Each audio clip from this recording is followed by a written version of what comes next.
Hi, everyone. Thank Hello. you for joining me and Dr. Weston. And we have Dr. Seifert here today, who's a regular, and we have a new guest, Olivia. Hello. So we're happy to have all you guys here. I'm going to introduce you in a second, but I first want to thank our host. We have the Hub at Evans Farm, who's hosting us today, and they're so gracious to do so. We are kind of neighbors with them. Our new office is across the street in Lewis Center. It's amazing if you haven't been. I know you guys all have. So if you haven't been, you need to go here. It's there's Standardized Brewing across the street who's supplying our lovely seltzers tonight, which I love. It's my favorite seltzer in the world. And they have amazing coffee. Every time I'm at the Lewis Center office, I always have to go down and get their coffee. So the brewery has coffee, and they have some food, and they're just a really cool place to hang out. But Evans Farm, amazing. Come see it. There's great rental properties here. There's beautiful homes of all levels and townhomes and everything. So come and check it out. It's a walking community, and it's really especially cool when the weather's nice. So hopefully we get there soon. But thank you all for being here. As I mentioned, we have Dr. Weston, who's a regular. She's our functional medicine provider at Donaldson Health and double board certified physician, family medicine, sports medicine, and just awesome person, great friend, and you all need to come see her. And Dr. Seifert, who I love as well. She's our female plastic surgeon, one of two plastic surgeons at our office, and a friend also. And I have trusted her immensely to the nth degree with myself personally. And, you know, I've friends, family, like you've helped everyone and a lot of people in my life. So I appreciate you so much for that. And then Olivia Wolver, she is our physician assistant and she supports Dr. Seifert immensely, but also helps everywhere and is a great team player and also a friend. And her daughter and my granddaughter are best friends. They met one time, but they're best friends and they can't remember each other's names. But they'll say, "Oh, my best friend." And I'm like, "Yeah, your best friend. What's her name?" I don't remember, but my best friend. So yeah, so they're best friends. So we, it's awesome to have all you guys here. And we are talking about tummy tucks, which a huge fan of this topic for a lot of reasons. One, I've had one. I'll openly admit it, not ashamed. It changed my life. It helps your confidence, makes you feel better. And I'm all for empowering people to do that and feel that way and just take that leap. And it's probably the number one procedure we do in our office. Breast aug, maybe close second, but it's really transformative for patients. And I get to be part of that journey from the beginning, from the consultation and to the end, and you're part of that journey. Obviously, you're part of that journey. You're part of that journey in a different capacity, which we'll talk about. But it's amazing, and I want to talk about all things. And I'll probably the best place to start is Dr. Seifert. Okay. So medical speak for people who may not know what a tummy tuck is, because it's funny because people want to come in for lipo, and then it's more of the times than not, which we'll get to, a tummy tuck. And so, you know, talk about what is a tummy tuck and kind of just go from the medical standpoint. Okay, so a tummy tuck is a surgical procedure that helps contour the midsection, and it gets rid of extra skin, which you might have from weight gain and weight loss or from having children. It recontours the belly button. It usually lifts the pubic area. And something that we're going to be discussing in a little more depth today, it fixes the diastasis rectus, which is the separation between the abdominal muscles, all to help improve what your tummy or your midsection looks like. Okay, so let's just talk about it. Okay. Diastasis. I get that question all the time. What is it? What causes it? How do you know you have it?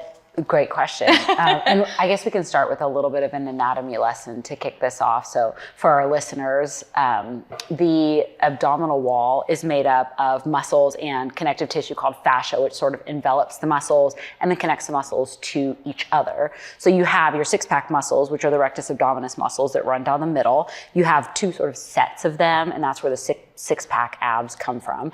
And they are connected in the middle by a sheet of fascia, which is connective tissue.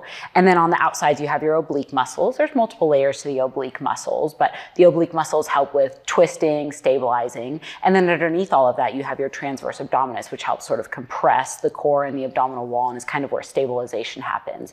It's connected all the way around like a tube to your back muscles. And your core is super important in stabilizing your back. So what is a diastasis rectus? It's actually a separation between the paired six-pack muscles in the front. So whether you gain weight or have a baby, the intra-abdominal contents get larger than what the sort of sausage casing can handle, and it stretches in between. And that stretching, unfortunately, can never go back together. You can strengthen the muscles to get them closer to the middle, but that fascia never actually goes back together. So the diastasis is that separation. And what that creates is issues with your core stability. That can present in multiple different ways. It can just present as something that cosmetically you see, your tummy is round, but it can present as things like urinary incontinence, back pain, back problems. If you're someone who's really active and having weightlifting, it can affect your balance. I guess I mentioned incontinence. Even like pelvic floor, because it changes the pressure. That's where I was going. Yes. So, I mean, a lot of what we do, you have pressure in your abdomen. And so that keeps the pressure a certain way, like a certain amount. And then if that changes, you're putting more pressure lower on your pelvic floor, which can change that anatomy. Because your pelvic floor is just a sling of muscles. Like it's literally just muscles that intertwine like this. And it's just a sling that's connected on the sides with bone. And so pressure makes a difference. And so how you breathe and how you stand and just that the stability you have around that tube of muscles makes a difference with your pelvic floor. So I think it's a lot more in depth than people think. People are like, oh, you have a separation there, it's diastasis. Yeah, but it can cause a ton of different issues. Yeah. Well, and also to that point, there is more than just a separation between those six-pack muscles that can cause issues with your core stability. You can have sometimes separations between the six-pack muscles and the, oh my word. The obliques. The obliques. It's all good. It's the end of a long day. For sure. You can have just what we call like global fascial laxity, where just the fascia, the connective tissue aren't very strong. The muscles can be weak. There can be lots of different things that cause you to have that core instability and lead to all of these problems. And people present in so many different ways. Surgery is one way to fix it. There are other ways to fix it. And I'm sure that'll come up later in conversation. But circling this all back around, in a tummy tuck, those muscles which have separated, they don't work properly when they're supposed to run up and down from your ribs down to your pelvic bone. And when they sort of run sideways, they don't pull properly to help stabilize your entire core. And so you get all these problems. And in the surgery, we're basically taking those muscles that have separated and putting them back together. That fixes one of the many problems that you can have with your core function and your abdominal wall, but it's the most common one, and it, in most people, helps fix things like back pain and urinary incontinence if they're having those problems. How do you put them back together in surgery?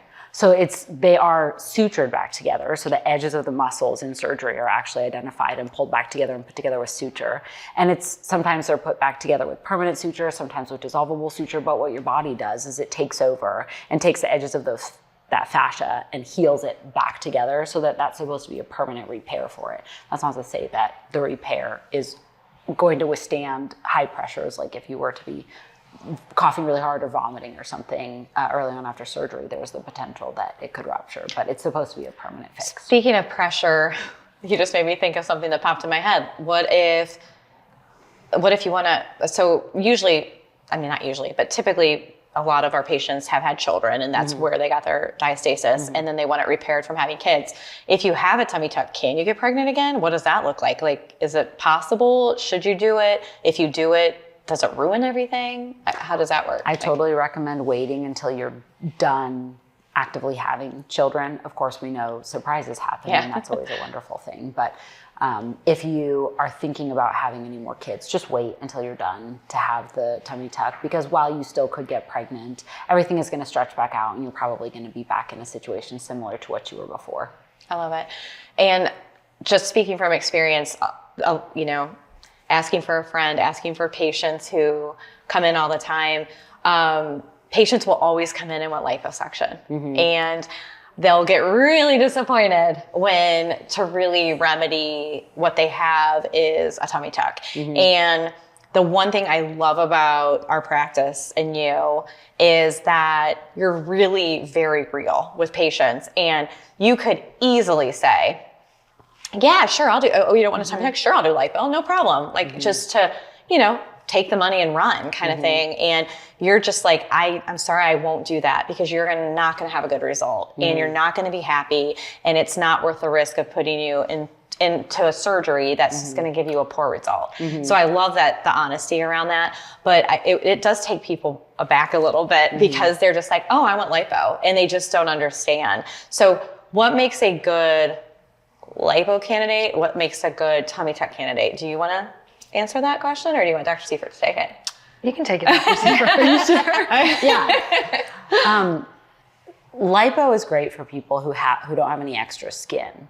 So usually people who haven't had any significant weight gain and weight loss and people who haven't had children are more candidates for liposuction. Okay. If you think about a grape is nice and taut and smooth. What happens when you suck away all of the juice from the inside of a grape? You get a raisin. It's all wrinkly on the outside. And that's kind of the way I think about skin when there's extra skin and a little bit of extra fat underneath. If we suck the fat out from underneath, then we're left with that wrinkly outer skin. Gosh, that is so depressing. I know it is. Good on anyone. All I can think about is my stomach as a big wrinkly raisin. A million percent. I can never eat another one again. Well, and it happens to people that gain a lot of weight, lose a lot of weight, and with childbearing, you know, getting and we earn skin it, stretching. having babies. Also, It's just with wonderful, age, beautiful. like if you lose weight and you're 25, you're a lot more likely to have that skin resiliency and elasticity be there, that your skin will snap back. snap back a little bit, you know, compared to 50, 60, like where our elasticity is a lot less. And so if you lose weight then, like that skin isn't going to be snapping back from anything. Yeah. Very true. And depressing, but true. I mean, it is what it is. And that's an especially good conversation to have in the setting of so many people taking the GLP agonists and having incredible success with weight loss. It's an amazing tool. But to your point, number one, the age at which you're losing weight. Number two, the amount of weight that you lose. For sure. And the speed. Yeah, very true. All those things are going to impact what's going on with your skin afterwards. Yeah. Totally. I love that. I love the stretch mark situation too. A lot of times the stretch marks can be removed in a tummy tuck. Obviously, those below the belly button have greater odds of being removed. Above the belly button kind of moves down a little bit. Kind of explain and I know you know the answer to this. Explain like the actual, like patients always ask, like we talk about the belly button and how you know, and like where the incisions go and kind of like what that looks like as far, like from a healing perspective and where you can expect. For sure. Yeah. I think everybody always comes in after surgery like, I love my new belly button, my brand new belly button. I'm like, so it is a new belly button, but it's actually the same stalk that's connected to the abdominal wall has blood supply there. So the surgeons don't take it off and put it back, but they cut around where that belly button was and pull the skin down. That's how they're able to get it back and everything nice and flat. But then you've got that stalk sitting kind of beneath that skin. So they mark it and then they are able to sew that belly button that existed into a new area on the skin.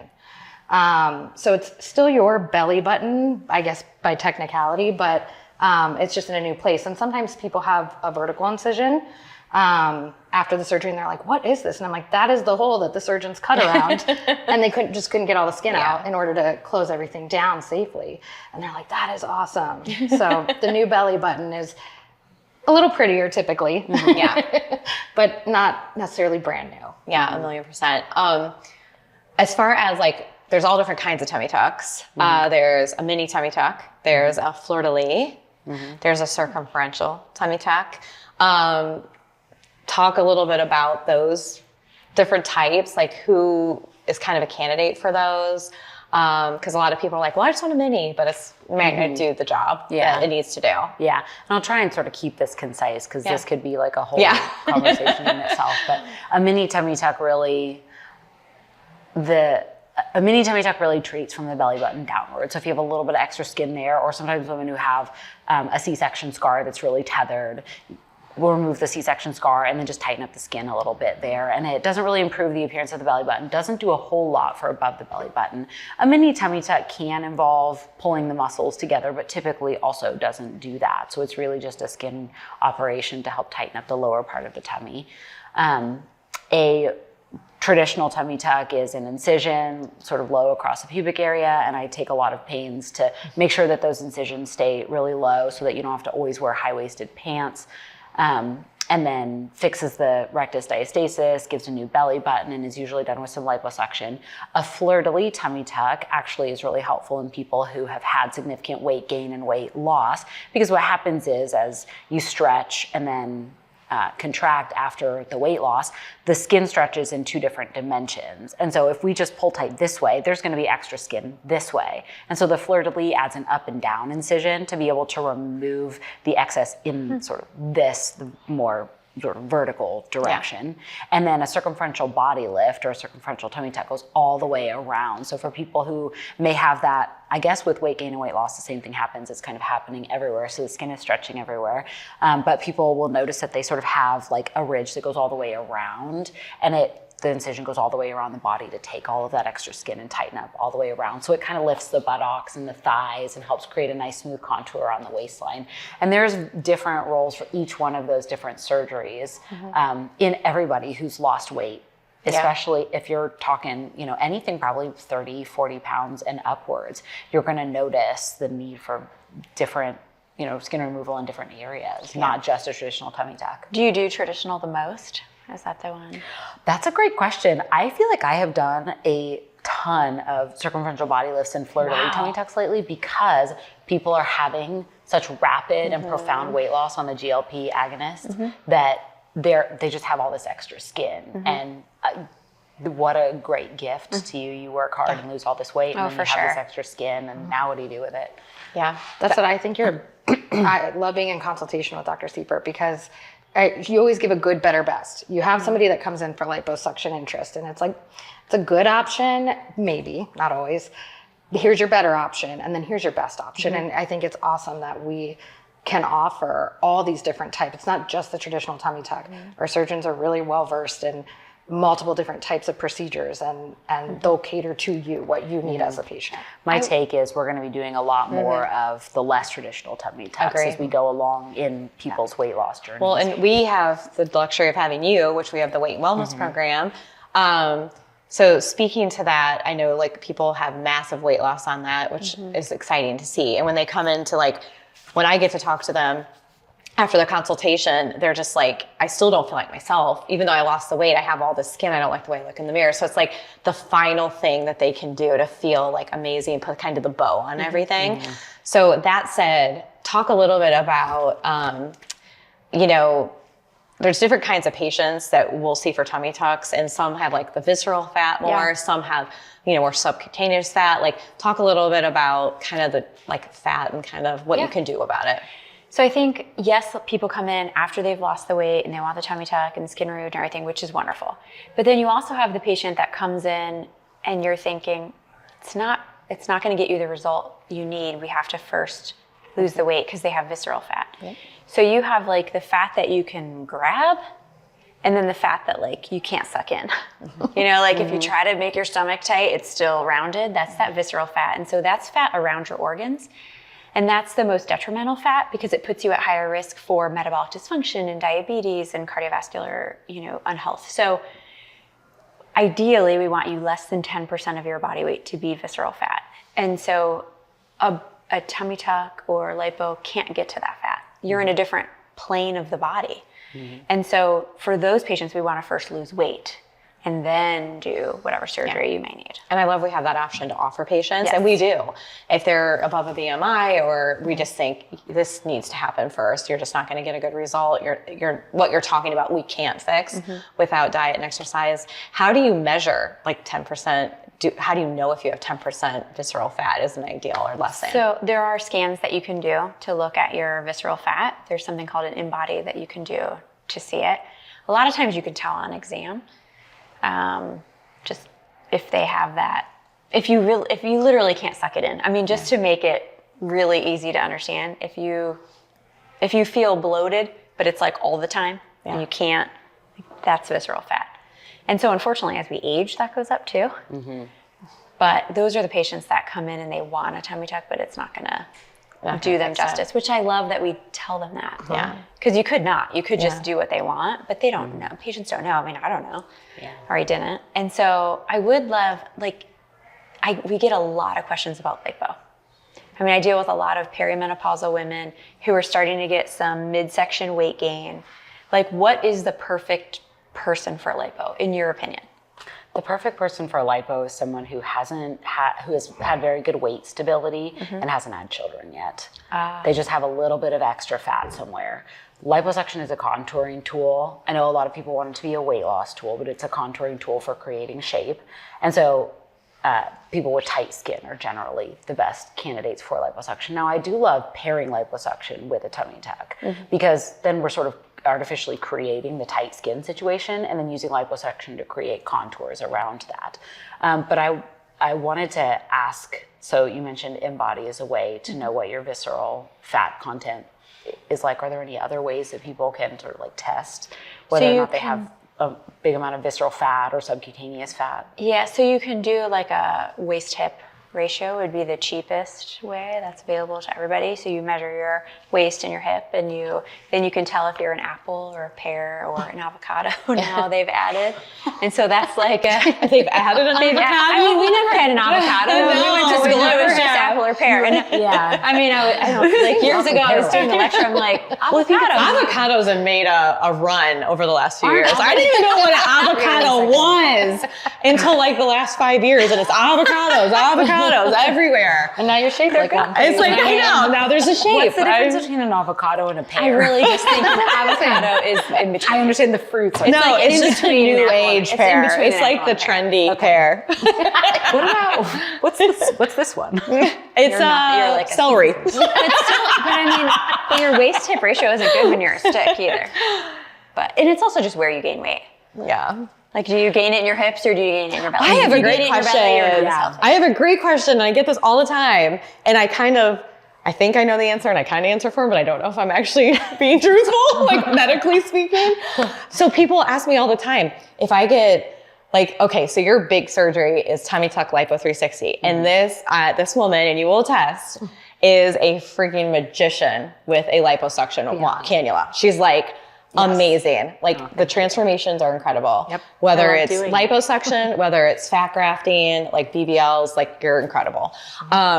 So that said, I will always get asked, like, okay, if I do this like tummy tuck lipo 360, which is like your staple, like, and I gain weight, are my arms gonna get bigger and my legs gonna get bigger and my face gonna get bigger? Like, what's gonna happen? So answer it. I'm gonna ask, I never like specifically asked you that question. I just kind of answer it the best that I can, but I have my answer, but you answer it. What I tell people is it's less likely to go into the areas where you've had liposuction because those fat cells get damaged. They have a certain storage capacity, and I've kind of wiped that out with the liposuction. So you are going to put it on in other areas more substantially, but I don't think you're suddenly, I mean, barring like gaining 100 pounds, you're not going to like get elephant arms and legs from doing that. It will go back on your midsection if that's where you have liposuction. It's just not going to go in as much in terms of proportionality to that area. Right. They can't take every fat cell with liposuction. Or it could go visceral. Yeah, it'll go visceral. That's what I'm curious to see moving forward is, when we do liposuction and tummy tucks on people, and they have, because this is a major storage area, the love handle region for women, are we going to start seeing a rise in more visceral fat in women who've had surgery and had liposuction? That I don't know. I'm not sure. Interesting. So a question that I get with 360 lipo and tummy tuck, not infrequently, is am I going to be snatched? Am I going to have like this tiny waist? These tiny curves? And that's a really hard one because there are some people's anatomy who just won't support something like that. And it largely has to do with your rib cage and your hips, how big those things are. People who have little itty bitty rib cages and wider hips, they're going to get that like beautiful, what they're looking for, that hourglass contour. But people who have narrow or wider flared ribs, and that can either just be the way you're built or because you have core dysfunction, your ribs flare out. So you're wider up here and you're narrower here. You're going to be straight up and down. Doesn't matter how much liposuction and surgery that you have in fat grafting. I suppose you could add fat into the hips to sort of artificially create that shape, but it's really hard to beat your own anatomy. Yeah. What I love is that you hit on, it's not a weight loss tool. Yeah. Because that I've had multiple conversations with just with our patients. Yeah. Like it's not a weight loss tool. It is 1,000,000%. contouring. Because I warn people, I'm like, if you're going to get it, don't expect that. If they said they took so many pounds off of lipo, that does not mean that you're going to see that many pounds off the scale. It just doesn't. Like it is contouring. So I love that you hit on that. And different measures too. It's different measures, We look at cc's instead of weight. Well, but you don't think the patient's going to put in how many cc's, how many pounds? As soon as they come to, they're like, what were those cc's? But there is a max you can do safely. What is the max you can do safely? Isn't there? Oh, somewhere for around lipo? 5 liters. Oh, okay. Yeah, it varies based on your starting weight, but Nice. 5 liters, you start to have electrolyte anomalies because of fluid shifts. Yeah. And so just kind of expanding that, like you handle a lot of the recovery things. Patients call you, you see them all post-operatively. Yeah. As far as recovery goes, like, talk about what does the recovery look like? Sure. What are the restrictions? And then, anyway, just go with that because I can't remember. Most common questions that you get. Am I going to have a drain? Yeah. That's the biggest one, I think. Patients are really, They're scared of those. they're really scared of them. And I'm they're like, not scary. No, once you understand the concept Yeah. behind it or why they're there, I think people can really rationalize. I'm a why behind the what kind of girl. So why do I have a drain? Well, you have a drain because the surgeons created an injury and your body says, holy cow, we're injured. We have to produce fluid to help heal you. And your body can only process a certain amount of fluid in a day, about 30 cc's. So that drain is there to make sure any excess fluid gets wicked away and you don't develop what's called a seroma, something that I have to take care of in the office multiple times a week, likely, in a less fun way than the drain, believe it or not. So the drain stays for maybe a week. It's your buddy for a week, but it's not scary and it's not bad. No. So usually people are very grateful that they had it and that they don't have a different situation going on. Yeah. The surgeons also do things in surgery to reduce the amount of fluid that you'll accumulate. They throw quilting sutures and bring those tissues back together so you don't accumulate as much. And they really try to get that drain out faster, as fast as they can. So I think that's number one question for recovery. And then, what are my restrictions? When can I go back to normal life? That sort of thing. And I mean, for the most part, you're walking hunched over for the first week. And the first week, I think, is your most downtime. So you're just kind of up and walking around to and from the bathroom, a little bit hunched over. You've got your binder on. People say that that's their safety net. They hate taking it off at their 1 week appointment. But I just think we give you all the tools and you're kind of ready to go at your 1 week with me. Like, when can I get back to things? I'm like, a couple more weeks. What specifically are the restrictions? Like when we go through, I know we do a pre-surgical consult call. Right. What do you talk through to them as far as like limitations? Sure. So we say no lifting anything heavier than about the weight of a gallon of milk, somewhere around 8 pounds for the first 2 weeks after the procedure. No strenuous activity, heart rate elevation, sexual activity, anything that's going to get your heart rate raised for 4 weeks after the procedure. No core specific exercises for 6 weeks. You want to sleep head elevated for the first week. I love it. It's so funny. I get the funniest comments about the no sexual activity for 4 weeks. If the husbands are in the consult, I've had husbands go, we're out. It's funny. And if they're like, 4 weeks isn't a big deal, then you can send them over to function. Yeah. And talk about the issues that they have. You need some HRT. They're like, 4 weeks, that's whatever. She just sent them down my hallway. Yeah, I'm used to that. So I want to sort of like go into the like muscle function and core and stuff and get a little bit more from Dr. Weston, because at 6 weeks, I tell people you can go ahead and do your core exercises again. What kind of things do you think are best for core stabilization? That's what's hard because everyone hears core and what do you think of? Crunches. Like that's what everyone thinks, but you really want to start with static exercises. So it's more like plank kind of things where you're not moving. Like you just want the stability. So it's all directions. So it's a tube. So it's front, sides, and back. And then the most important thing, I think, when you're lifting is how you're breathing. So when you see those big guys at the gym and they're like, And you're like, oh my gosh, that's literally probably how you want to breathe. Oh, great. Okay. I mean, you do, like, you shouldn't roll your eyes. Maybe not quite so loud. What if they, what if they like yell and throw weights and Maybe tone it down a bit, keep it inside. But that does make a difference how you breathe because it changes the pressure. And so that's really important just for core strength and pelvic stability. We talk a lot about, like, you mentioned the nervous system component earlier. I think it was before we were recording about nervous system component. The mind-muscle connection. That's super important.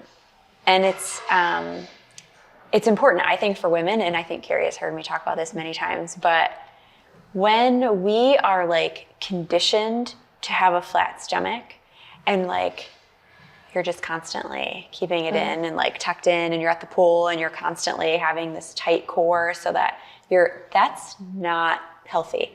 That you're sending the signal that you are in a sympathetic, high tone, like, interesting? yes.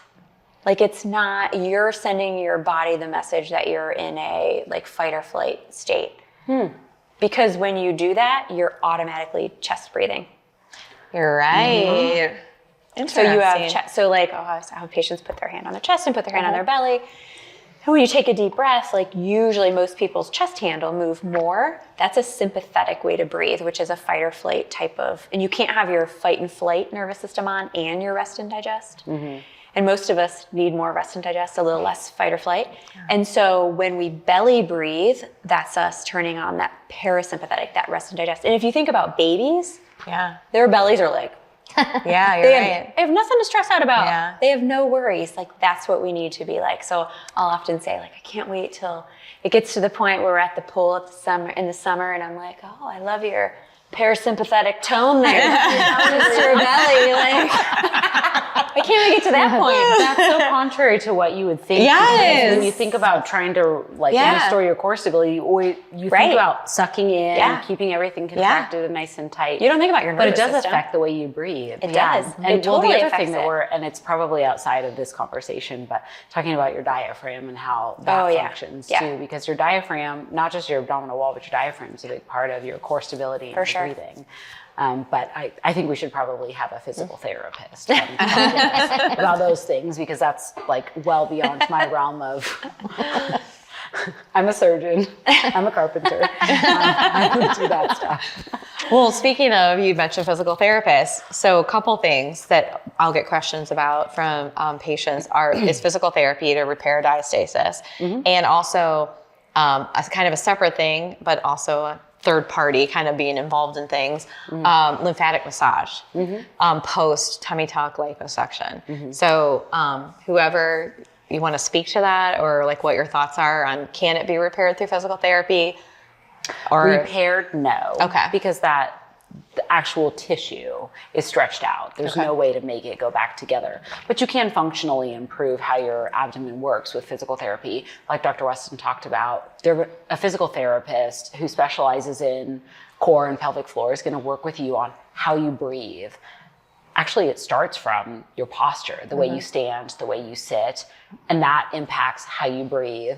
And then working on exercises to help strengthen all of the layers of the abdominal wall to make them stronger. And that can certainly improve your function, improve back pain, improve urinary incontinence, improve pelvic issues that you're having. Sometimes that links to sexual performance and issues there. But it will never actually fix the diastasis. So if you're doing something where you have high levels of intra-abdominal pressure, I can't think of off the top of my head something that might be like pull-ups. Most people create an insane amount of abdominal pressure when they're doing pull-ups, and you'll get coning of your abdomen, which is that pressure pushing past what your muscle stability can provide for you, and just coming through the one area of weakness. So, and people will get that if they're if they have uncontrolled abdominal pressure and they're doing something like a plank that they don't have the strength to be able to hold. But where I really see it a lot is with people doing pull-ups. Or crunches too soon. Crunches too soon, things like that. So a physical therapist can help you with those things, but at a certain point, you can create enough pressure inside your abdomen to push through that area of weakness, and that's where you get coning. I wish we could like show people what fascia's like, because it's not stretchy. No, it's Like very once firm. you, Yeah. I mean, there's no stretching it there, and it is a tough tissue. Like it's Yeah. hard to rip or tear. Like I remember gross anatomy, like it's hard to do. So if you have that fascia that's pulled apart. It's kind of like linen, actually. If I think about like Oh, a yeah. fabric that it's like, it's Yeah. a lot like linen. I would say, and I it's about agree. as thin as linen, True. too. And it's just like once you get that, you can't Yeah. get that. I mean, you can take all the collagen you want, but you cannot make that go back together. Yeah. So it's only the muscles that you can help. Interesting. We get a lot of questions about, well, we already talked about recovery as far as that goes, but you're like the best person to ask about. So somebody comes in, they see me, schedule surgery, then what? Like, what's the process after that? So once they get scheduled for surgery, kind of talk about our patient journey. So after seeing you, they've likely seen the surgeon already. They've talked about surgery, they've talked about their options, they've met with you, they've decided to schedule, and then you'll get a phone call from us, or you'll set it up for them. Pre-surgical phone call. I would say it's probably a 30-minute phone call. We go over past medical history. We make sure that you are squared away on any clearances that need done before surgery. We go over your current medications that you're taking, what you should stop taking beforehand. Sometimes there's a functional phone call in there as well, depending on the length of surgery, going over how to optimize. I mean, we are elective surgery, so we want our patients optimized prior to surgery, making sure you're getting the clearances you need, but then also making sure you're taking the supplements that are going to be helpful, eating, a diet that's going to be helpful in recovery. So you actually get a lot of touch points with multiple facets of our office. And then we also go over the post-op, recovery expectations, how you're going to get to and from surgery. All the little details are really fine-tuned in that pre-surgical phone call. And then that usually is 2 weeks before surgery. And then you see the surgeon day of, you have your surgery, and then typically people see me at 1 week after surgery. So the typical follow-up schedule is 1 week, 1 month, 3 months. But I'll see anybody at any time. If they're having any concerns or need reassurance or what have you, just pop on the schedule, because I think it's better to be seen and feel like, take a look at me, I need help. And it's like, I do this every day, but you don't. Yeah. And so this is your special journey. So however that looks for you is what we're going to do here. You are one of the most caring I know. providers. It's crazy. I feel like everyone who had surgery, what they're dealing with. Yeah. And it's nice to have someone handhold you through that process, because it is a scary process. Yeah. I know, you do it every day, but for someone who's never had that, Yeah. and they're like, what, a drain, and I have sutures, and I have a binder, like that. For someone who's healthy, this may be their first surgery ever. Yeah. It's scary. Yeah. And so it is really nice that you're there, and it's always pretty much as always you. Yeah. And you're selling yourself short, because she wants to see every patient, even if somebody's like, hey, I can run in and see them, and she's like, no, I want to see them. Like you are She's a little territorial, totally in the best way, but she does not want to miss a step of that journey and wants to hold their hand through the whole process. So kudos to you for that. And I think our hugest point of difference as a practice, and I would put us up against anyone in the whole entire country. And I've been to 1 million conventions. We've talked to 1 million people who do consulting, who have seen practices all across the nation and have come in and seen ours. And they're like, wow, you guys have it together. And the information we give our patients is insane. I mean, for the touch points, for the collateral we give them at their appointments, I put up against anybody's. I know they're not getting it elsewhere. The videos we've painstakingly filmed, where they're on an email track as soon as they get scheduled, and they're going to get a video on this day and a video on this day, and they're going to constantly be in the loop. Having been a patient, you get a calendar that is literally every day what medications you take on this day and in this day and this day. And so there's no guessing. I mean, it's incredible. And the fact that our entire patient care team that is seeing surgical patients, they're NPs and PAs.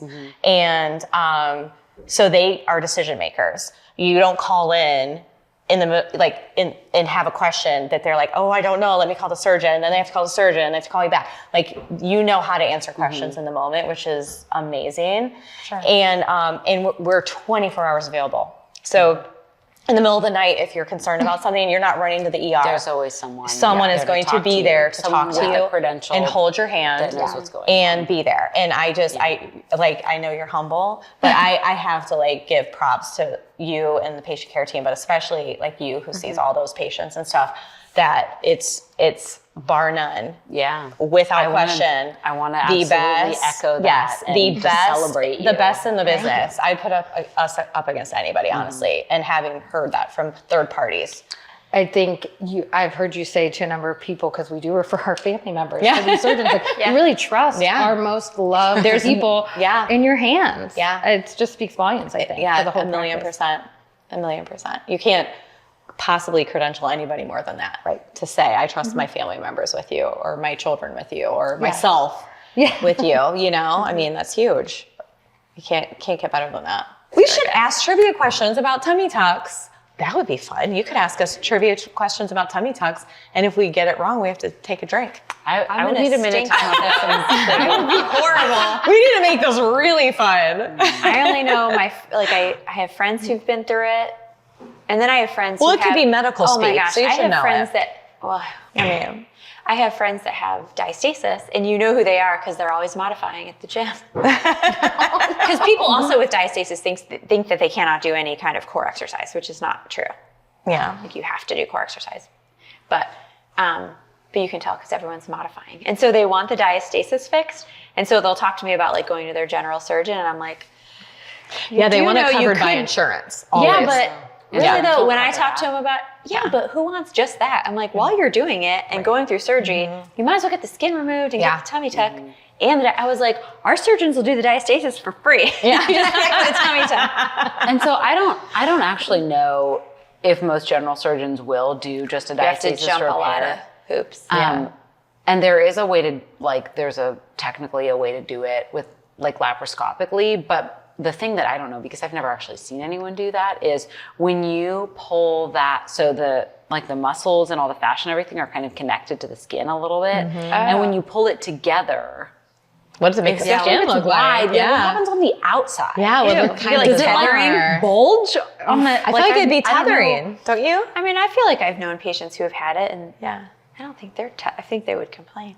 Maybe it was just a small don't know. diastasis repair, because in the tummy tuck surgery, so waxing a little bit technical, we go in between the subcutaneous fat and the muscle fascia. So we're literally looking at the muscles and the rectus repair, and the skin is attached around the sides where the blood vessels are. And so we take the muscles, we pull them together, and sometimes when you pull down on the skin, it creates like a little bit of tenting of the skin. And I'm wondering if you go in and you don't lift up the skin and like sort of smooth it out nicely, you have that problem in an open surgery. When you have a laparoscopic repair, does that same thing happen? Like, how do they get it back together without creating that same problem? I worry about people when they're like, well, I'm gonna get it, and they just said they do like a little tummy tuck. I'm like, you want someone who does this regularly. It's a different surgery. Like I know sometimes people lump surgeons together that like you could just, remove a gallbladder.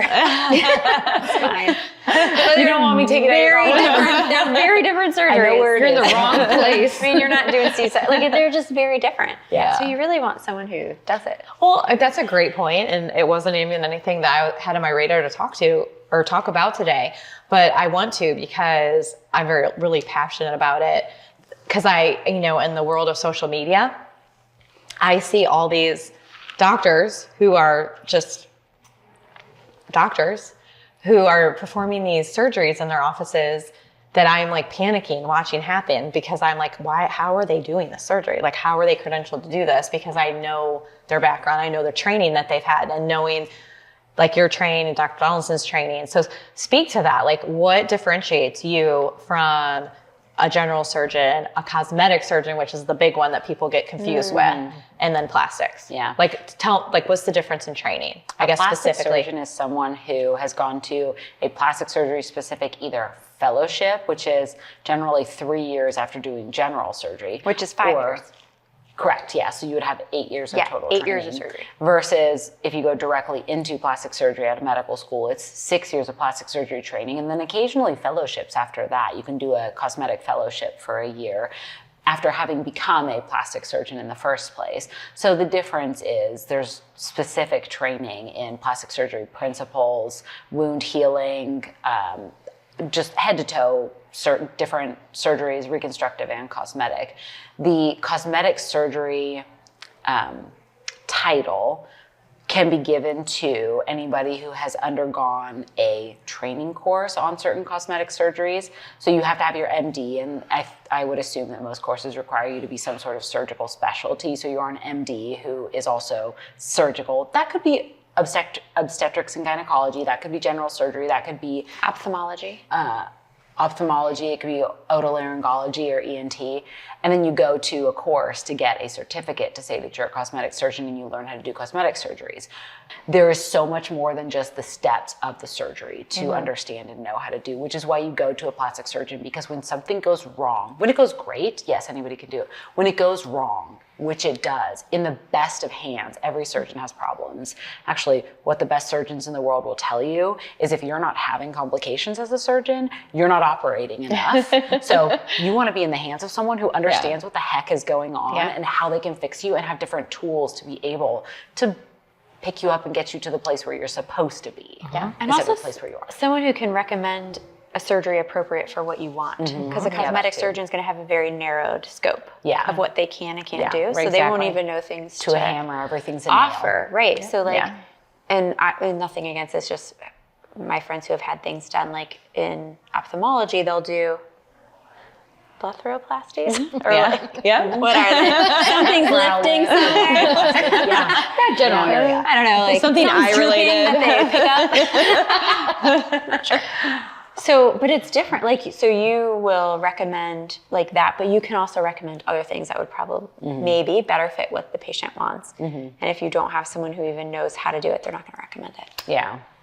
But from layman's ears, when I hear what you just said, and you're just like, yeah, they could just do this, and then they can take a course, and then they're a cosmetic surgeon. And when I hear they just took like a weekend course and now they can label themselves a cosmetic surgeon, that's really alarming. And to me. I've never been to one of these courses, so I'm not going to like shit all over them and say that you're like getting bad training. But the difference is in experience. By the time I come out of my residency, I have 6 years of experience in dealing with these problems and very more complicated problems. And so I have a different tool set, a different skill set than someone who maybe was in, I don't know, a OB-GYN and then went and got a certificate to be a cosmetic surgeon. So there is a difference. How many years were you in school training total?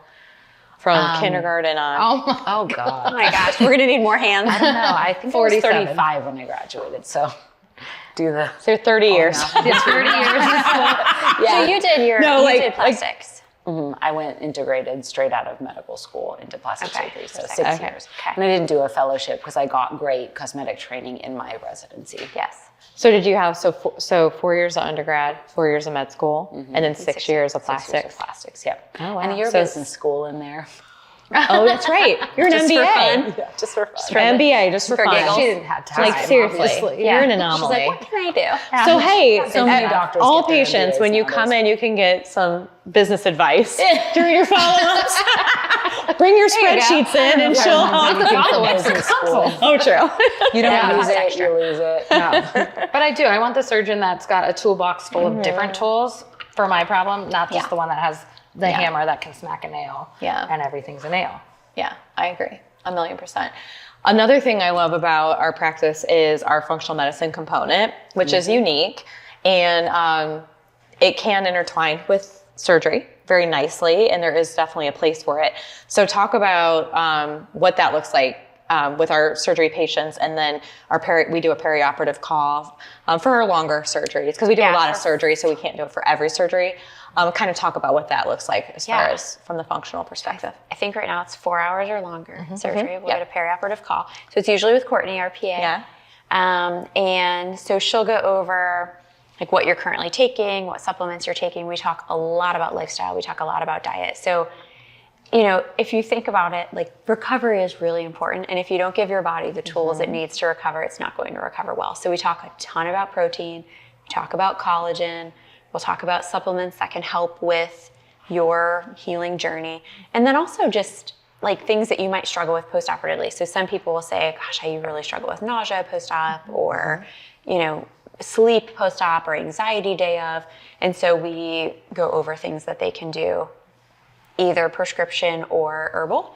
And we just give them options on things that they can use to help them through that journey. And I think it gives them like a sense of control in an area that maybe they don't feel like they have a lot of control. Yeah, and that's really pivotal to decrease anxiety. And a patient with less stress will have a better outcome. I mean, that's been shown time and time again. Well, there's things from a holistic standpoint too that can help with pain too.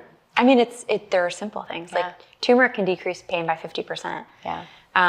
Even it's funny, we'll give this stat a lot. So people will always want Zofran if they feel nauseous, but actually peppermint oil, just breathing peppermint oil, that will start working in 2 minutes. Zofran is 44 minutes. Interesting. Yeah, so like those are simple things that you can do that people Is it true? I don't know if it's true. Oh gosh. But I've heard that there was a study, and I'm into functional medicine, so I kind of research this stuff. So you can either say that is hogwash or not.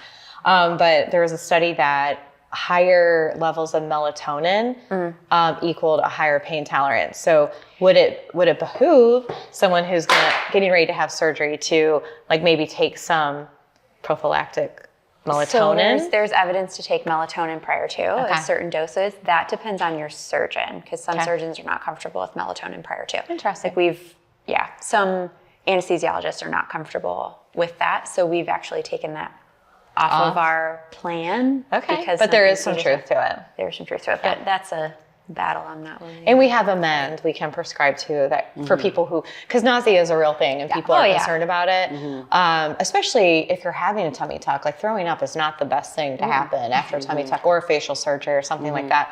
So we do have Amend, and you can kind of speak to that, how that works for people. Multiple avenues of anti-nausea. I mean, from as something as easy as peppermint oil to before facial surgery, we tend to put 3 different medications on board that are helpful in preventing that. So there are certain surgeries, it's not ideal after any surgery to heave or anything like that, but there are specific surgeries where you really don't want that to happen. A freshly repaired rectus muscle, and then some facial surgeries. So we definitely have all the tools. You definitely don't want to do a rhinoplasty and have it come out of your nose. I can guarantee that. Start bleeding. When you have splints in there.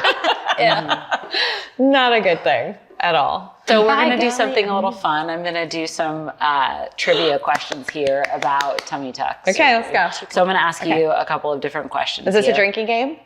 If we get it wrong?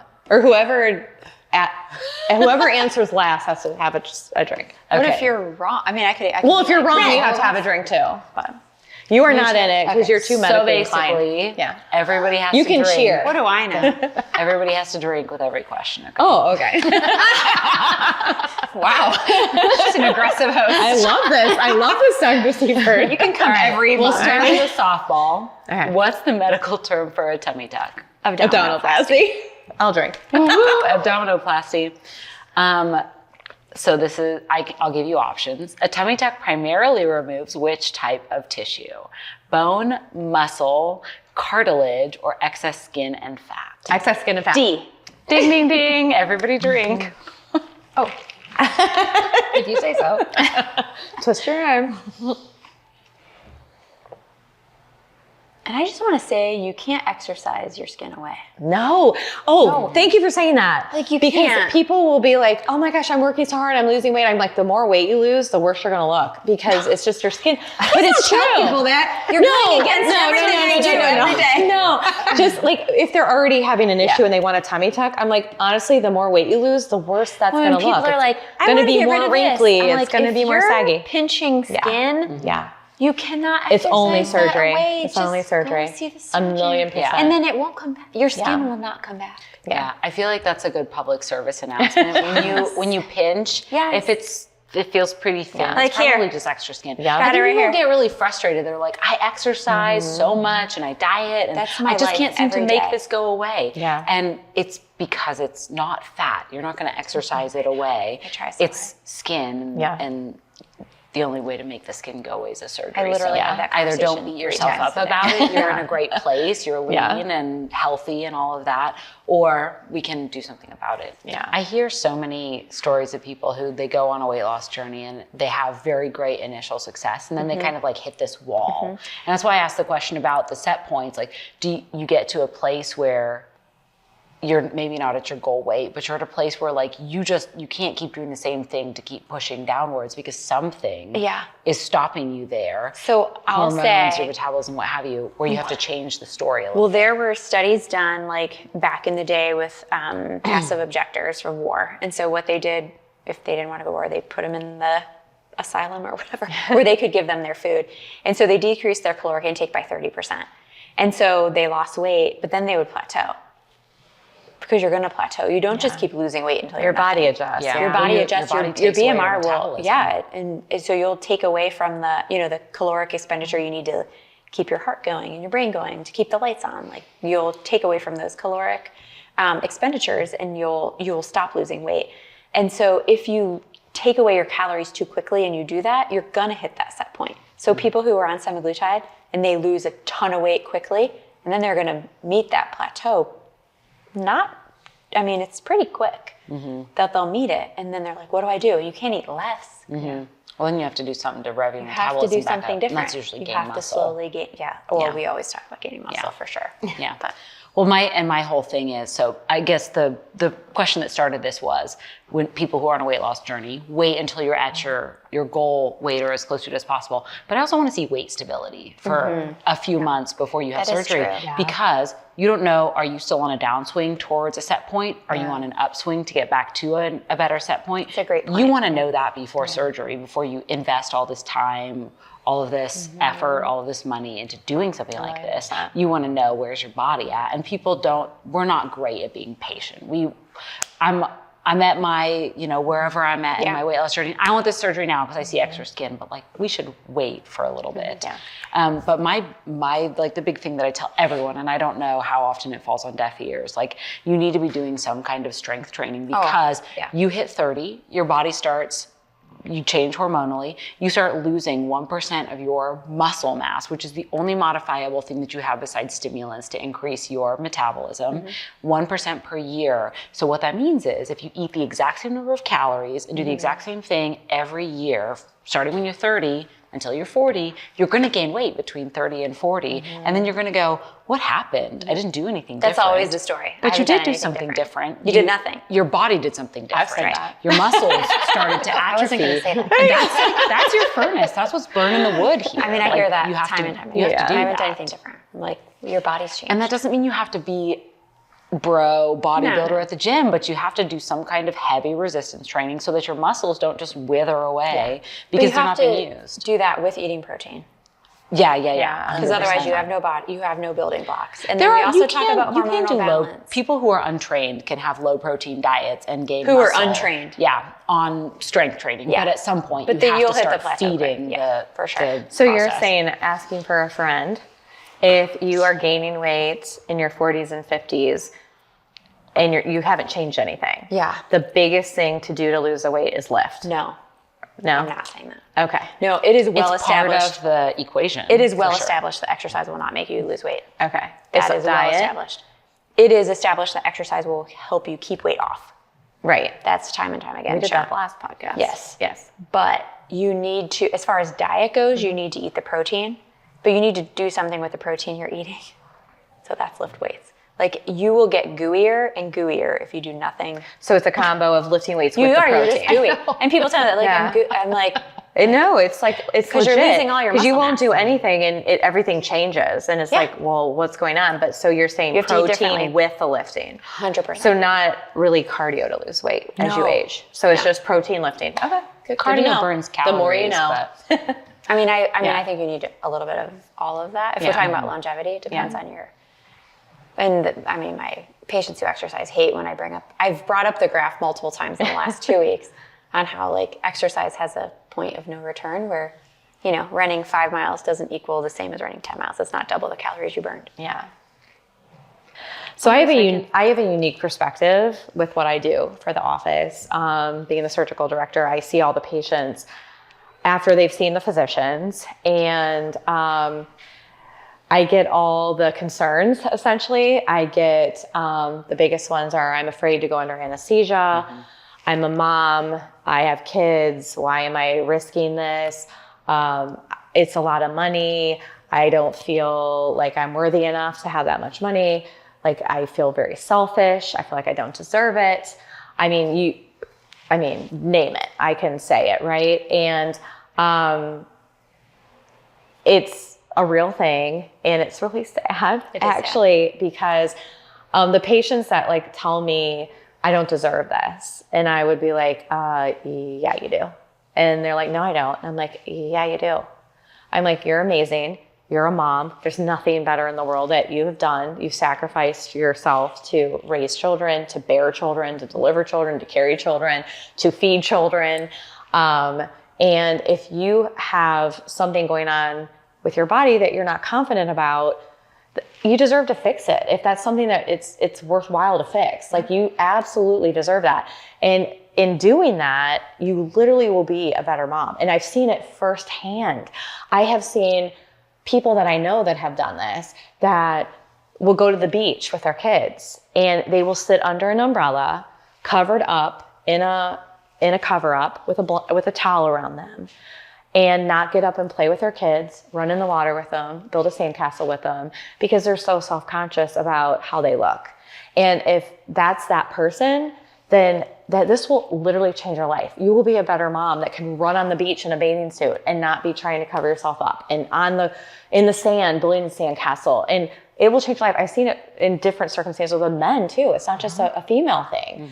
And they've literally said, this has changed my life, where I feel confident. I'm in the pool with my kids. I'm playing with them. I'm not hiding behind things. And when the mothers that say that to me are like, I don't deserve this, I always like flip it back on them. And I love doing it, because it usually makes them speechless. And I'll say, really? And they're like, yeah, I don't. And I'm like, well, if your mom was sitting right here and she goes, I don't deserve this, would you say she doesn't? And they're like, no, she absolutely deserves it. And I'm like, there's your answer. You absolutely deserve it. I mean, and so it's not for everybody, and I'm not sitting here saying it's for everybody, but I'm saying, if this is something that really inhibits you in life, to be feel confident and feel like yourself, and feel like, be able to run around with your kids and not have any, worries, then do it. Like, you have one life to live. Like, do it, be happy. I promise you, in the realm of your whole life, it's like a week of being a little uncomfortable for the rest of your life to enjoy and reap the rewards of it. 1,000,000%. Everybody that I've never, in 8 years and thousands of patients at this point, have never had one person say, geez, I so regret doing this. Right. Not one. Right. It's always, I wish I would have done it sooner. And if you look at stats, I think, for tummy tuck, like, 98% are happy they did it. 98% happy. It's just national stats. Yeah, 1,000,000%. Yeah. And I mean, just the cosmetic, that's just the cosmetic piece. Right. And it's not to say, like, speaking for myself, I mean, my back pain's gone. Just having my core stability is insane. I was doing planks with my daughter after I did it, and I could do them better than her, and I was pretty pumped about it. It really makes your core tight. It's crazy. And I struggled forever with that, just from having 3 kids. And I'm short, so I figure short people just go out. So I had a lot of diastasis going on. And I can remember with Nick, I was 5 months pregnant. Everyone thought I was having twins and delivering a week later. And I'm like, no, it's just one baby. And I got about 3 or 4 more months to go. So I was this huge and all belly. And there was no going back. And I had stretch marks. And that's one thing we didn't talk about, but stretch marks are a real thing. And there's no real remedy for them. Let's be honest, there really isn't, other than surgically removing them. So that's a huge bonus too. And I don't know, I'm just so passionate about it, because I've seen it, again, thousands of patients go through our doors, that has literally been life-changing for. And screw the stigma, screw what people think. I mean, I'm here saying I did it. Right. It's a vulnerable thing I'm saying. Some people may judge me that know me. I don't really give a rip. I am a better person, mom, girlfriend, you know, sister, everything, you know, coworker, like I just feel better. Yeah. And it's amazing. You were a better coworker. Yeah, we can I absolutely sucked before it. Thank God you had that tummy Oh my God, changed me completely. overnight. I was a bitch before the tummy tuck. So if you're a bitch, get a tummy tuck, and you'll be a nice person. You're welcome. No, No, but I think it goes, there's the confidence component for sure. A The million moms percent. that are under the umbrella. There's a functional component. Yeah. I mean, we've had a lot of patients, weight loss or not even that much of weight loss, but there's extra skin there. Yeah. There's a hygiene component. And we've seen relief from multiple people, just something they don't have to think about. Yeah. One extra step they don't have to take during the day. Yeah.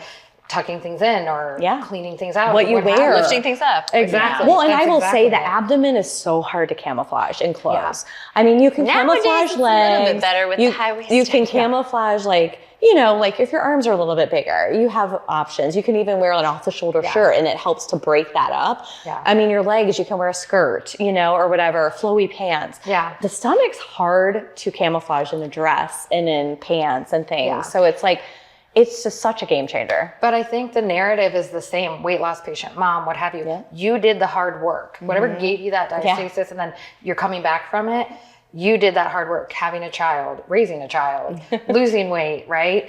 And the surgeons are here to help tie that bow on it and take care of that skin and put those muscles back together.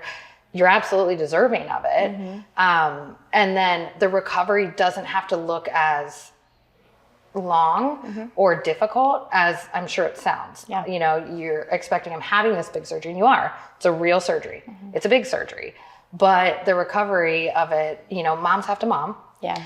And that's a giant population of our patients, our moms. Yeah. So how do we work around that? They're And having also, these surgeries. I would like to say, so we talked about this a little bit before, but like we have C-sections. Yeah. And then we still have to take care of our kids that Yeah. we just bore and Yeah. breastfeed them and all the things. Yeah. So like, Yeah, great point. Yep. Because we get that all the time. I had a C-section. What's it like? And it's not anywhere like that because you're not cutting through muscle. You're not cutting through the uterus. You're not going that deep and being that aggressive. And it's, I mean, sometimes, you know, C-sections are more emergent, kind of anxious, like urgent things. And, you know, tummy tucks are very controlled. Yeah. You know, it's selective. So everything's very methodical and very, you know, staged, and we know what we're doing. Yeah. So it's less scary. Yeah. I feel like the recovery's better. Yeah. And you don't take care of a baby afterwards. You for just sure. take care of you. just take care of you. Yeah. Yes. Just take care of you. And We you're, recommend that you have as much support around you as you can, especially in those first 2 weeks. Complications aren't common, but if they're going to occur, we anticipate that it would be sometime in that first 2 weeks from elevated heart rate, you know, things like that, strenuous activity, something. But I mean, we have 2 surgeons that you know, raise children themselves, and so they're like, let them climb on your lap. Don't lift them up, maybe, but snuggle them. You know, still be the mom that you are, or the parent that you are. Yeah. It's still possible. I mean, I can speak to my experience personally. And I know I'm kind of a freak because I don't know. I feel like I have a really high pain tolerance, so I will say that. But I still felt it. But I had mine on a Thursday. I was literally working remotely on Monday. Carrie, I don't know if you remember, you called me from Target I did. a couple days after surgery. You're like, I hope it's okay, but I went to Target. I did. Yeah. I don't even remember that. we also prescribe a lot of medications. Be careful. Whoever was taking care of you must have taken you. You were like, I hope it's okay. I went to Target Oh today. my I was like, gosh. yeah, if you feel like you can go to Target. Okay. Was that her night of surgery calls for you? I do not. Well, one, you I talked can't to me. believe we've never talked No. about this. No. So She tells all the patients. Carrie asked me for permission, or forgiveness. I not don't remember permission. talking to you after surgery. I do know. I remember that part. And then I'm like, oh, I want to talk to Dr. Stefer and hear how it went. They're like, you already talked to her. I'm like, oh, I did? Oh my gosh. That's why you don't And remember then going to Target. I do not remember going to Target, but I am not. It was like 1 or 2 days after surgery. I do and you not were like already pills walking around at Target. all. And so, but I did tell myself for the first 3 days, I'm going to listen to you guys. I'm going to do what you tell me to do.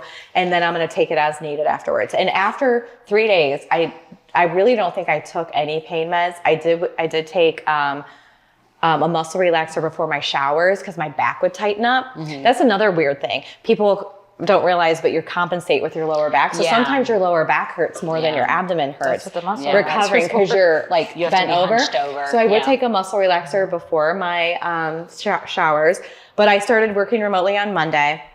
I was at CPR training a week later on Friday.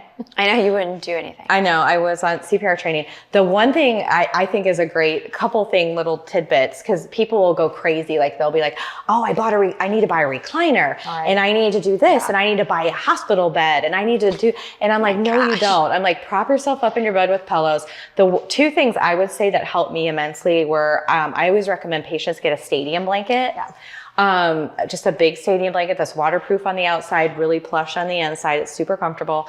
I've had it in the car to drive home in because sometimes things can leak and whatever. It's just the reality of surgery. So you don't have to worry about your car seats. I put it on everything I sat on. I laid it out in my bed and slept on it. So you're not dealing with the little, pads that move and shift and you're like worried the whole night. So you can get a good night's sleep and it's super comfortable.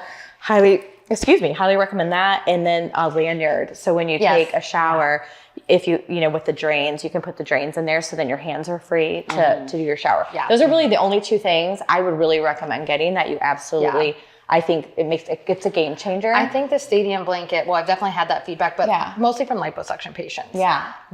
And usually it's with a tummy tuck, so that's why. Yeah. Exactly. It's coupled with. Yeah. But there's not, I totally understand the waterproof and the driving home and the car and all of that with it, but I do think that's more often than not beneficial for liposuction patients. Yeah. But then the comfort at home I didn't think about.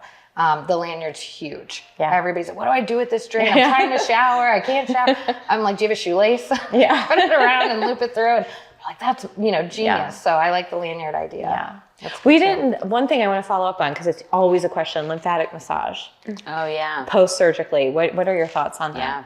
I think lymphatic massage in the short term is great because it helps mobilize fluid that's in your tissues. So if you're talking the difference between someone who does lymphatic massage after liposuction and doesn't at 2 weeks after surgery, there is a difference. I think when you get to the 3-month mark, I don't know that it makes a big difference. Gotcha. Everyone's going to get to the same place. It's just how quickly are you trying to get there? It may help with comfort because no doubt having fluid in your tissues is uncomfortable. And so it may be beneficial there. People who've had tummy tucks, though, I don't like them to have lymphatic massage on their abdomen until they're 2 weeks out because my concern is they'll build up seroma fluid underneath their skin. And so they could have the areas like if they have their backs and flanks, liposuction, they could have lymphatic massage there before 2 weeks. Or really any other area. If they had their thighs or their arms, I'd be okay with that, but not directly on their tummy because I don't want anything there being manipulated until I know that skin and that muscle have stuck back together and they're not going to build up fluid underneath. I know there may be different people, I'm sure, think differently on that, but that's where I stand with. I think that's massage. A great point, guys. I really didn't know. If you do opt to do lymphatic massage, like how often do you do that? Is it something you just do one time, or is it something you do for like a little series of time? It's a series. Okay. Yeah, you would do it at regular intervals over the first few weeks after surgery, and it's just helping to mobilize edema, which is fluid that's in your tissues. I think some people are more likely to have lymph drainage issues than other people, but definitely with lipo, I've seen it more, at least with my patients. Yeah. Even coming and saying like, oh, I had lipo, and now suddenly I have X, Y, or Z. So we'll send them for lymphatic massage. I do think it's important, just really quick, when we talked about mom guilt and things, like I don't think people realize that living with that feeling that you don't feel well, you're like not to your best over time does change your personality over time. So like you don't see it at first. It's kind of like the frog in boiling water, right? Where like you're in there and you just turn it up slowly. The frog doesn't realize it's in boiling water.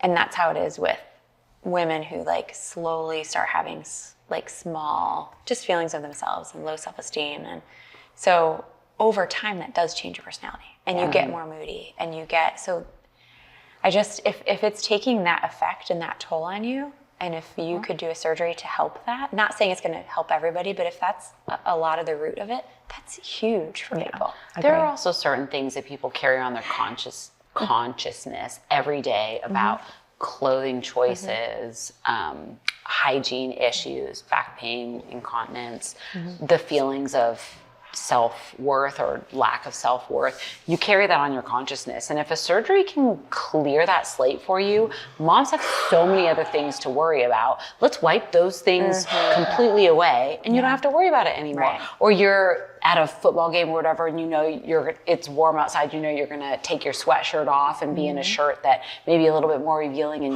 you don't wanna have to worry, like, are people looking at me because I have, you know, my belly is like hanging over, sticking out or whatever. Like, you don't want to think about that anymore. I don't think that is selfish at all. I think that is allowing you to give more of yourself in the places where you would rather give more of yourself to. The one thing I want to talk about, though, because it's a real thing, is people worry about just going under. Let's say it's a real fear. It's a real thing. And especially when it's elective, like when you don't have a choice, you need your gallbladder out, or you have a kidney stone, or you have whatever, you have to have a C-section. Well, you're not really out during C-section, but you're like, okay, well, I got to do this. Like you don't really have a choice. When you're actually consciously thinking about, you make the choice I'm going to get put under to do something elective. So I always like talk about the safety of, you know, going under anesthesia and everything. And I always kind of try and, because I always think about how I think of it, like a little less medical, but like a layman kind of person. And I always have to like rationalize things myself. And so I always have to like think of odds, you know, and I'm like, you know, it will be the safest thing you do that day. It, you know, you're more likely to get like struck by lightning or whatever, or in a car accident, but you still the reality get in a car. is the drive to the surgery center is more far dangerous. more dangerous. But you still drive. Anesthesia. You still drive. Yeah. And I always, for a healthy person. Right. The statistics. So clearance is actually where the safety begins. That's is where I was making going. sure that we want to know everything about your health history, if there is anything to know, and make sure that you are appropriately cleared. And we don't perform lab testing on everybody. We try and keep it targeted, because sometimes we'll find things on labs and then it's like, well, what do we do with this? This is an abnormal lab, and like now we have to do this deep dive into something that's probably nothing. So if you're a healthy person, your risk of having anesthesia, or risk of having a complication with anesthesia, is incredibly low. You're more likely to get hit by a car when you leave the surgery center. And so I always tell them too, like all the stats with, you know, any issues with anesthesia, you have to remember are with all surgeries. And that's, you know, sick people going into emergency surgery that were already maybe dying, you know, that was to save their lives, or, you know, they have comorbidities. I always struggle saying that. And, you know, different things like, you know, major health issues that go on, that those are people that are in that stat as well. Now this is an elective surgery with a healthy person that we've done clearance work if we need to. We've ruled out everything. It's a very controlled environment. It's, you know, all those things are just all in your favor. And it's just super, I mean, it's even more rare than the stat shows for an elective surgery on like a healthy patient. The one thing that we didn't talk about, like I want to talk on briefly, is BMI. Do you have BMI requirements for lipo or tummy tuck? Yeah, for certain surgeries. So liposuction, I do have a BMI requirement of 35, which is high for what is kind of like national average, I think. Surgeries like thigh-plasties are even lower. And the main reason for those BMI requirements are complications and patient satisfaction. When you're at a BMI higher than 35, there's a lot of things that go into making this decision, but your complications are grade is higher and you're less likely to be happy with the surgery. I want to see people in a good, healthy range where the surgery is going to be worthwhile to have. And I think that is somewhere around 35. For tummy tucks though, I don't really have, I suppose 40 would be my BMI cutoff for that, because I do think people can benefit when they have extra skin, folds, and other issues. I think they can benefit from having that surgery, just knowing that it's not going to snatch them or make them a skinny person or completely flatten their abdomen. Like, we have to be realistic about where we're starting. Most of the time it's like, I have this problem, this thing hangs over, and can you fix this and make this better for me and make it look a little better? Heck yes, I can help you with that. I have no problem with that.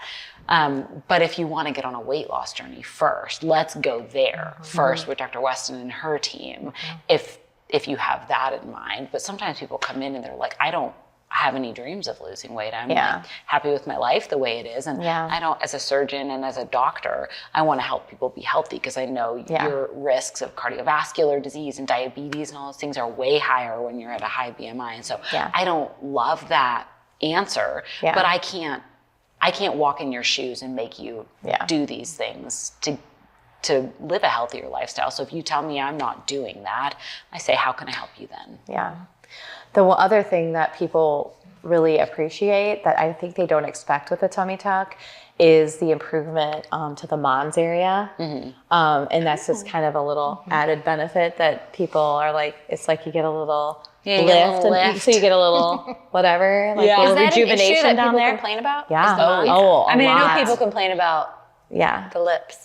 Yeah. But just like, with weight gain and weight loss, Yeah, that I mean, area blows up thinking and back, then I'm like thinking about putting catheters in through, and I'm like, yeah, the mons can get large. Yeah. So it helps with that. It gets a little lift. Yeah. So it's The not a little mons added is perk. the area of, we should say what it is. What a mons is. The fupa. Go for it. It's I'll the let you fupa. take this one away. It's lower than I feel. Yeah. It's right above your vagina. Or Yeah. what people say is their vagina. Really, the vagina. Really, the vagina is the canal. Your vulva is the outside. Right above your vulva. It's your clitoris. But it gets a little extra, you know, Your clitoral hood. nip and tuck.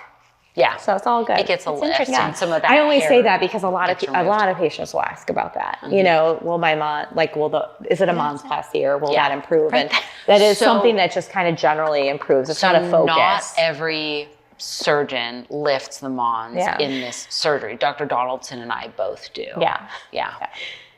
So there you go. Laura's over there saying like, where is it exactly? I'm like, it's here. It's here. It's where right above where your labia is. It's right over your clitoral Let's make it hood. really easy. It's where the hair lives, the pubic hair lives. Yes. It's Most of your hair. tissue where the majority of the pubic hair lives. Not the Not your lips. Yeah. Right. above the Labia is a where whole the other hair is. podcast. Different We'll get to type of- that. That is, we are going to talk about the labia. We're going to talk about the A labia. lot. Yeah. Labia, stay tuned for the labia conversation. That's where we'll be in our All PJs. things vaginas. We'll be in our And PJs a lot of for that. alcohol will be consumed. Can we truly do like comfy? I Yes. want to wear sweatpants. Can we do it in like a big bed? Oh, I tried today. Just all in our PJs? That'll be Is that amazing. acceptable? I mean, Like a 90s TV show. We're all sitting around with our legs crossed, drinking wine out of our little goblets. They're like, I mean, yes, friend, Dr. Yeah. We need like snacks, so like popcorn and like. Everyone has to have 2 braids in their hair. I love it. I love it. Well, to kind of That's a full good place to circle, wrap. thank you all for being here. Thanks, the Hub and Evans Farm for hosting, and Standardized Brewing for giving us, spirits. Yes. But I love working with you guys, and our patients are so blessed to have all of you in every capacity to You too. essentially be at their beck and call. Their beck and call through the entire journey that they're on.